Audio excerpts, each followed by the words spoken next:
Assalamualaikum warahmatullahi wabarakatuh. Perkenalkan, nama saya Rafa Anggara Wardana Ananta. Saya dari kelas 11 TKR 1. Saya di sini akan membahas tentang produksi.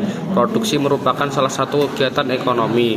Produksi adalah kegiatan menghasilkan atau menciptakan barang dan jasa tidak tersedia dengan sendirinya. Untuk itulah produksi dilakukan. Kegiatan yang dilakukan oleh suatu pabrik adalah contoh dari sistem produksi. Tujuan produksi yaitu memperbaiki jumlah barang atau jasa, menghasilkan barang atau jasa yang berkualitas tinggi, memenuhi kebutuhan sesuai dengan perkembangan peradaban dan kebudayaan serta perkembangan teknologi, mengganti barang yang rusak atau habis, memenuhi pasar dalam negeri untuk kebutuhan perusahaan dan rumah tangga, memenuhi pasar internasional, mendapatkan keuntungan, meningkatkan kemakmuran. Jenis dari produksi terdiri dari bidang ekstraktif, bidang agraris, bidang industri, dan bidang perdagangan, bidang jasa. Faktor produksi yang pertama yaitu faktor produksi alam atau sumber daya alam.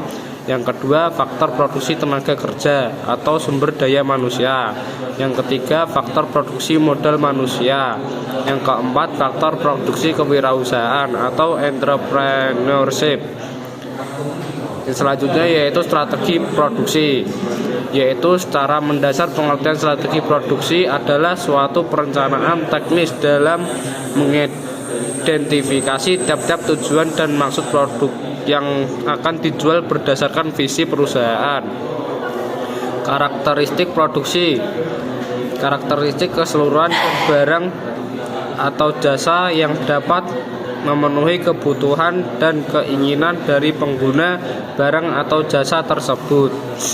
Manfaat-manfaat dari strategi produksi yaitu pertama, supaya barang hasil produksi mencapai standar mutu yang telah ditetapkan. Dua, mengusahakan agar biaya inspeksi atau pemeriksaan seminim mungkin. Ketiga, mengupayakan agar biaya desain produk dan proses penggunaan mutu produksinya ditekan sekecil mungkin. Yang keempat yaitu agar biaya produksinya serendah mungkin. Selanjutnya yaitu perencanaan produksi. Perencanaan produksi adalah suatu perencanaan strategis yang dilakukan oleh suatu produsen atau perusahaan ketika akan memproduksi sebuah barang atau jasa. Tujuan perencanaan produksi yaitu meminimalkan kelebihan dan pemborosan yang terkait dengan pembelian bahan produksi, mengefisiensikan penggunaan bahan bakar, bahan, alat, dan sumber daya. Yang terakhir yaitu metode pekerjaan perencanaan produksi, yaitu metode batch, metode aliran, metode proses, metode produksi manual.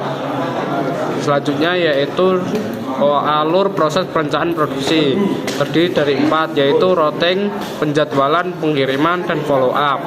Sekian dari saya, bila ada kesalahan mohon maaf sebesar-besarnya. Wassalamualaikum warahmatullahi wabarakatuh.